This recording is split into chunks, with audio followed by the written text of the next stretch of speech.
Hello and welcome to I Can't Believe It's Not the Mouse, the podcast all about animation not made by the mouse. I'm your host, Octaviano, and today I'm going to be talking about the Japanese animated feature, The Deer King, which is apparently based on a novel. I'm not sure if it's a graphic novel or just a regular novel. Suffice to say, never read it, but doesn't really matter. The movie, I don't know if it's actually a fairly accurate account of it. For what it's worth, I liked it. I thought it was really good. Hey, before we get this video started, I just want to say thank you for coming on. And if you enjoyed this video, like it, comment below for whatever reason you have, whether it's a question or you just want to give a shout out or just whatever. And if you've been watching a few of my videos, why haven't you subscribed yet? I mean, I'm sure some of you already have, but if you haven't, please consider subscribing. It won't hurt. It will get you more of my content. And if you really want to see some more stuff, ring that bell. Again, thank you for coming on, and I hope you enjoyed the video. It's kind of noisy today, so I hope I can fix that. But in any case, The Deer King. This movie came out, at least in the US, from what I remember last year. It was an anime film that was advertised in theaters for, I believe, I don't know if it was just for like a limited release or if it was like a wider release, because I know over the years anime films have kind of moved around between the two. Like, I know the Dragon Ball films have gotten more of a wider release now, but not everything gets that. I'm pretty sure this one was just a more limited release. I don't know. I know I never really got the chance to watch it, but I remember seeing the ads for it, and I was kind of interested in watching it, but it just never happened. And then after that, it came out on Blu-ray. I got it a few months after, and I was like, you know what? I want to watch this for the show. So I was holding off on it, and the time just never came for it. Until recently, I was like, you know what? It's time. I gotta do it. I gotta sit down and watch it. And I'm glad I did. It's a really good movie. The animation is great. It's definitely some of the best I've seen over the last few years. It's a 2D feature, of course, and it's really nice and refreshing to see that. 2D is great. Not that I want to, trash on any other form of animation, but it's just the animation form that I love the most. That maybe because that's what I saw as a kid a lot, so I don't know. It's always special. It's always personal to see how they craft this stuff, and this is still like a really stunning looking one. Of course, a lot of it'll be easy to mistake for a Studio Ghibli feature. I believe some of the people who worked on this used to work for Studio Ghibli, so that would make sense. But just to be clear, it's not a Studio Ghibli film. Real animation fans know not everything out of Japan is Studio Ghibli or just the anime features that you see from TV shows, because I feel like that's what I see a lot of anime fans do. Like, not of course all of them, but like a lot of the ones that are more ignorant about the stuff, where they think anything out of Japan is either Studio Ghibli or just some other company that makes the like the anime features, like the Dragon Balls, the One Pieces, all that stuff. They never consider that there's other anime studios that are unaffiliated with Studio Ghibli that don't just make movies based on shows. So I don't know. It's great stuff. I mean, not so much people doing that, but it's great to see other animation studios. And I don't know, it just may land me in hot water, but I gotta be honest, having seen a lot of like Studio Ghibli and just Japanese animated features in general, I actually do like I find myself liking anime films that aren't from Studio Ghibli more than Studio Ghibli ones. And this isn't to trash Studio Ghibli, because they have some great stuff that I've even talked about on this show. It's just that I feel like, since that's what's become so common for a lot of anime fans in the West, you often overlook like the stuff that is really good that isn't even from them. It's kind of like if going by Western animation, like, of course, I love Disney, I love Pixar, but a lot of people just think of Disney and Pixar and they just don't bother looking into the other studios that are out there, like DreamWorks, Sony, Warner Bros. Or now that they are kind of starting to look into it, you still got the people who only think of Disney and Pixar as like the animation. Like everything else is just like the worst aspects of them. Like, you got people who think of DreamWorks in their worst features, Sony in their worst features. Because for like with Sony, and this is a bit of a tangent, but like with Sony, for years people would only look at them for their worst stuff, even though they had stuff like Cloudy with a Chance of Meatballs, or they would ignore the stuff that was really good about Hotel Transylvania. DreamWorks, I remember people would be like, oh, they're all about pop culture and stuff like that, and then you watch their movies and you realize, like, yeah, there's some of their movies that are about like pop culture jokes, but then there's like the really good stuff like How to Train Your Dragon, or even if they do have like pop culture jokes, like with Megamind, it's like, yeah, but this is a really good dissection of a specific genre of movies, in many ways more so than Pixar. How Pixar handled it with The Incredibles. But that's a whole long discussion for another day. I want to stick to the Deer King, which, again, I can't state it enough. Really lovely movie. Those of you who have never heard of it, the basic plot synopsis is basically like there's this big disease involving pretty much like wolves ravaging this land in Japan. I don't think it's ever made specific what time period it's supposed to be, because it's one of those things where it's like it's clearly supposed to be set in the past, but it's almost like in an alternate world. Like it's not based on any actual clans or anything like that from Japan. If I'm wrong on that, by all means correct me, but I don't think it's based on anything specifically. I'm pretty sure it's just like, kind of like, how a lot of fantasy, does it, where it's like, okay, it's clearly the past, but it's, set in its own world, that kind of thing.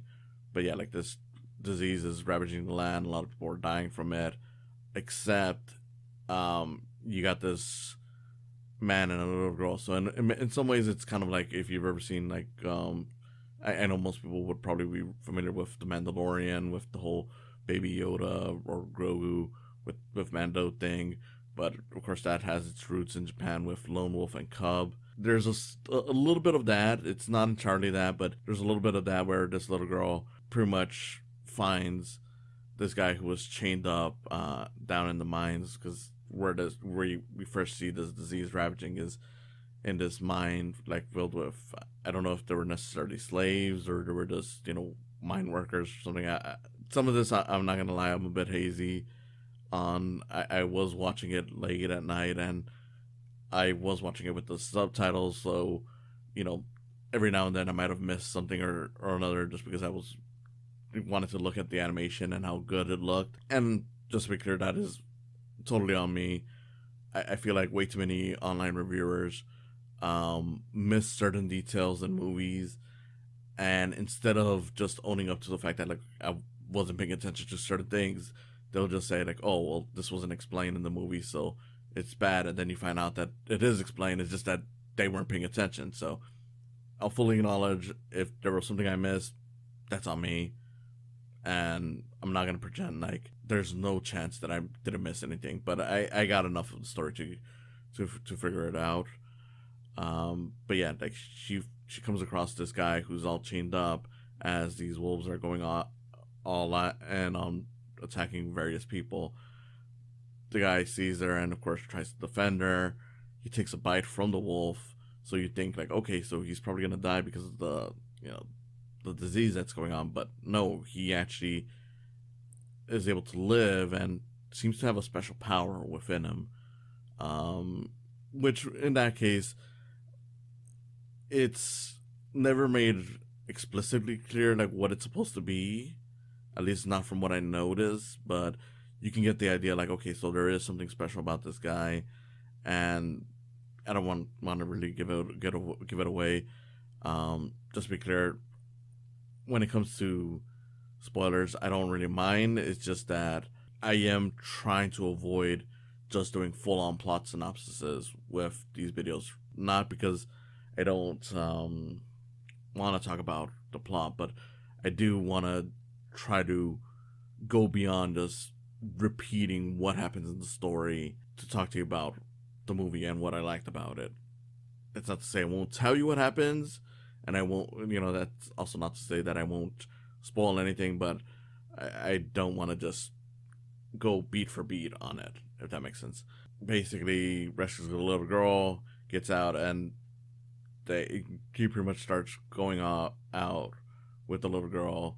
So it becomes like this father-daughter bond between them, and the movie even acknowledges like later on, like, look, we're not even related, but that doesn't matter. We're still a father and daughter just because of the way I saved her and I'm taking care of her, and the fact that she gave me a reason to live. Because there's a whole thing as the movie goes on where, and this is pretty obvious, where you realize like, okay, so he did have his own family at some point, but they were pretty much lost to him.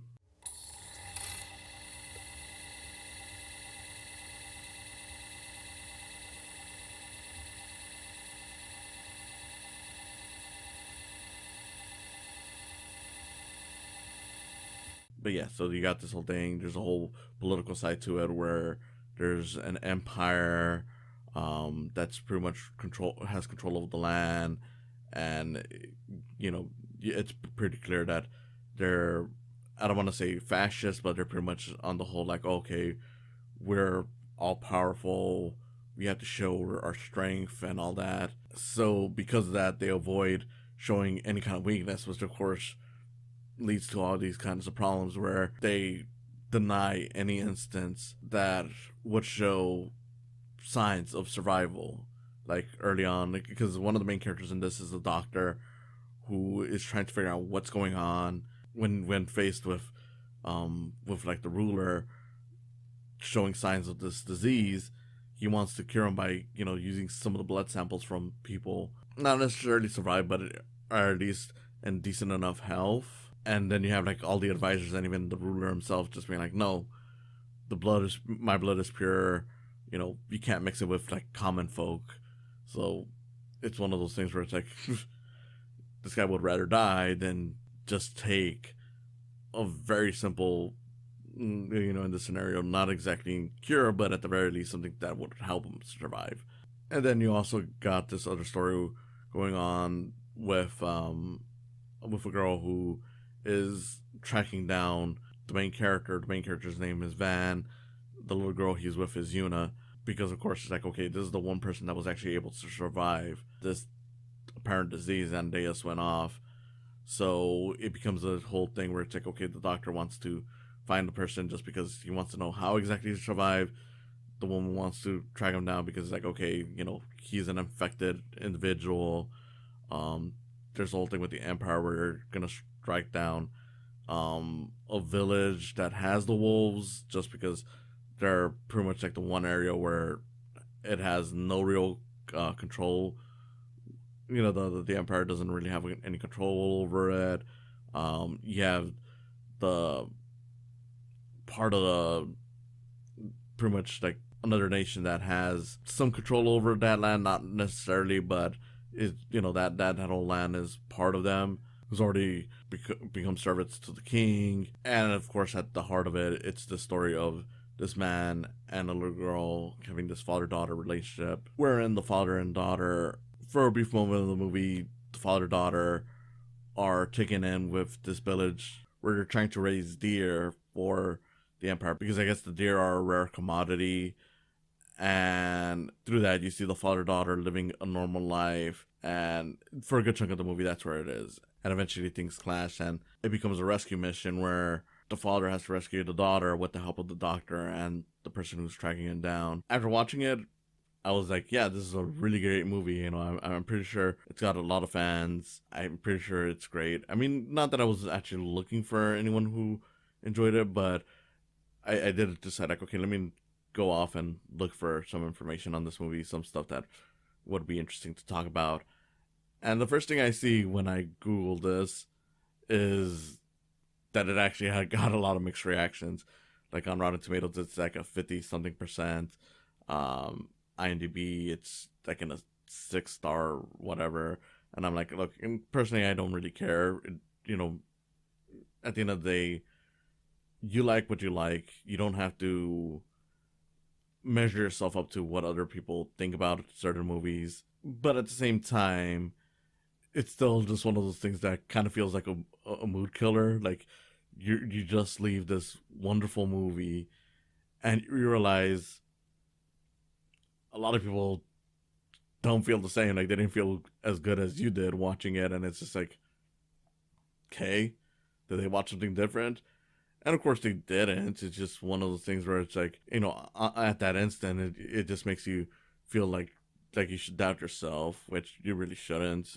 Not that, and to be clear, I don't, but it's just the immediate feeling that I get after watching this wonderful movie and then seeing that it didn't really entertain others the way it did me. But yeah, I don't know. I'm not gonna argue about whether or not they're wrong. I don't care. I'm just here to say, for me, the animation was beautiful to look at. I like the characters in it. I like the story in it.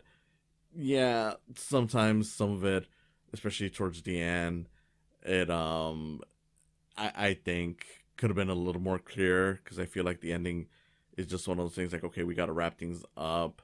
So, okay, let's have, the father character rescue the little girl, but he has to go away because otherwise, yeah, this is one thing that I'm not sure if the movie properly explained, or it's all just through assumption. Like he kind of sacrifices himself so he could be with the wolves and leave the girl live out her life, and grow. I don't know, because you do see like, okay, like the little girl at some point is being possessed by the spirit who is supposed to be like, I guess, the representation of the disease. It's not just necessarily bad. It's just I don't know. I feel like the outcome of it was a bit rushed, but I don't know. For a movie that was good for most of the way through, and even that is not necessarily bad. It's just that I wish it was done a little more clearer.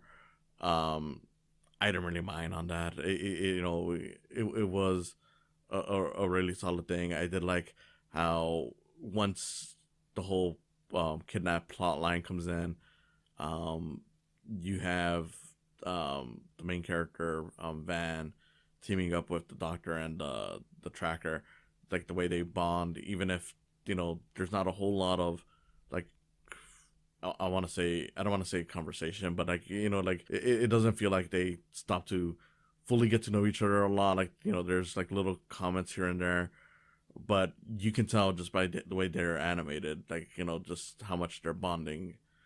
Even though there's not a whole lot that's being said between one another. Like they're certainly there. Like there are definitely conversations, but I don't know. It's the strength of visual storytelling, I guess, is what I want to say. Like it has just enough dialogue, but a lot of the visuals do carry what you're supposed to understand.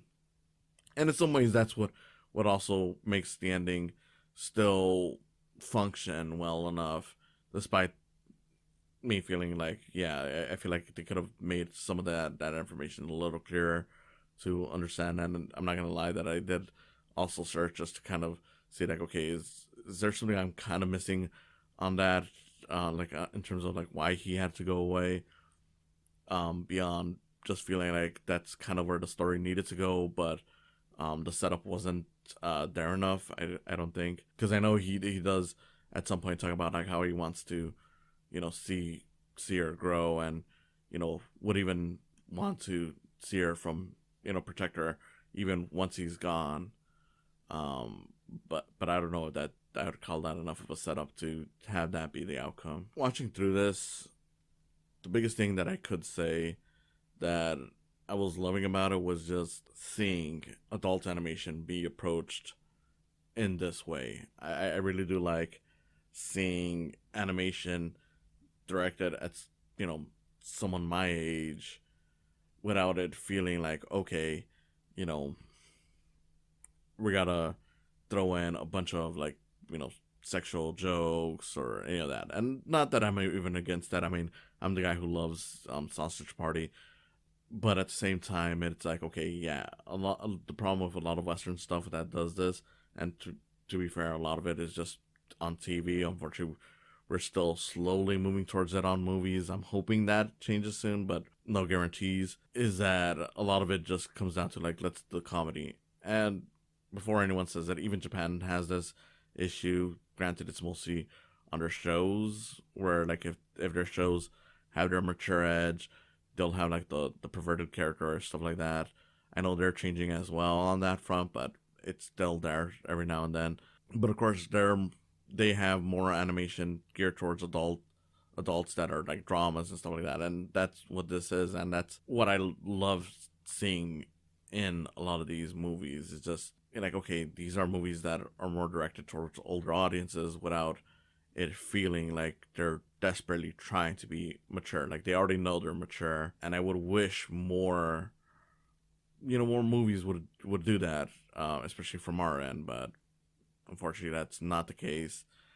And I don't know, it is just nice to see an animation. I just kept thinking, like, it'd be wonderful if we could do that. And and look, I've probably mentioned this in another video before, but it's not like, Japanese animation is perfect. They have their own issues. Me personally, one thing that I do get tired of is a lot of these, and I hope this doesn't sound offensive, but a lot of these don't feel like they have enough distinctive style into them. Like a lot of them, I don't want to say they look the same, but they don't have like, the way our art styles look, like, very different. Like, one movie doesn't look like another, kind of thing. Because, like, with this one, as much as I love the animation, I have heard that it looks like a Studio Ghibli film, and I can't deny that. Yeah, at times it does look like a Studio Ghibli film, and I understand why, but that isn't just something that's tied to this movie. That's something that feels tied to so many different movies. And they still look great, don't get me wrong. It's just that I do love, like, the variety of seeing, like, different art styles come through. And of course, there's also tropes that Japanese animation has that American films don't have. And when you watch these things in a row multiple times, you'll start to notice, like, okay, yeah, these are the things. And just like with, Western animation, some of that stuff, can get tiresome to see. So it isn't just a matter of like one country doing it better than the other. It's just a matter of like one country can do something good and then the other one does something else good. And it'd be nice if they could mix and see the best aspects of each other. But as it is, that seems to be a harder thing to deal with. But beyond that, yeah, The Deer King, like I've already said before, it's a very beautiful movie. I like the characters in it. I like the animation. I do think some stuff could have been clearer, but to be fair, there's some things that I did miss while looking at just everything, because there's a lot of dialogue in this movie, so sometimes there would be little things that I kind of miss while looking at things. But on the whole, I don't think that's going to be too much of an issue, even if you watch it like me, where some details were a bit lost, just because the story is clear enough for you to understand, like, okay, this is what's happening, because a lot of it is visual. And even if the ending left me a little lost, I can't deny that at the very least, by the very end of it, I did understand, like, okay, this is why this had to happen. Even though I still feel like, okay, him sacrificing himself, didn't make a whole lot of sense. I'm like, well, realistically, it did feel like the story was gonna get to this at some point, even if it wasn't fully set up. Like it did always get the feeling of, like, okay, by the end of this movie, we're probably gonna see him once he's gone and still looking over the girl. The way it happens, I feel like, could have been clearer, but doesn't really matter. It still makes for a lot of beautiful scenes, beautiful drama, interesting ideas to consider, whether it's the political aspects of it and seeing it how it could relate to our world, or just the emotional side of it. And even if it is derivative in certain senses, I really don't mind. A good story is a good story, even if aspects of it aren't the most original. Thank you for listening, and I hope to see you again next time.